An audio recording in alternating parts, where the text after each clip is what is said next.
বন্ধুরা অনেকদিন ধরেই আমরা প্ল্যানিং করছিলাম মা বাবা দিদা আমি মিলে যে একটা প্রপার্টি কিনবো মানে একটা বাড়ি। তো বিজনেসের চাপের জন্য আর দেখতে যাওয়াই হচ্ছিল না, তো চলে আসলাম বাড়িটার উদ্দেশ্যে। তো এটা হচ্ছে ফার্স্ট ঘর, তো মানে 1 নম্বর ঘর, বেশ বড়ই রয়েছে। আর এটা হচ্ছে একটা বাথরুম, তো বাথরুমটাও মোটামুটি ঠিকঠাকই আছে। তো এদিকে দাঁড়িয়ে রয়েছে যে দাদাটা যারা মানে প্রপার্টিটা সেল করবে। তো এখানে এবার চলে আসলাম একটা ডাইনিং স্পেসের দিকে, মানে dining space plus open kitchen, ঠিক আছে। তো এবার আমরা চলে যাবো ফার্স্ট ঘরের দিকে। এদিকে রয়েছে সিঁড়িটা পরে দেখাচ্ছি। এদিকে হচ্ছে সেকেন্ড ঘরটাও মোটামুটি বড়। এবার চলে গেলাম থার্ড ঘরের উদ্দেশ্যে। তো থার্ড ঘরটাও মোটামুটি খারাপ না, বড়ই আছে, যেহেতু অনেক জিনিসপত্র আছে তার জন্য মনে হচ্ছে ছোট।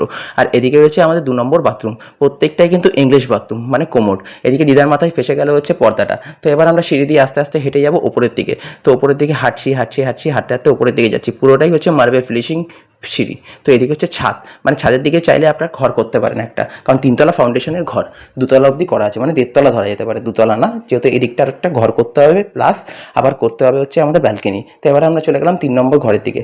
তো বেশ বড়ই রয়েছে। এদিকে আমি একটু দেখিয়ে দিলাম আবার সিঁড়িটা বেশ বড় এবং মার্বেল ফিনিশিং।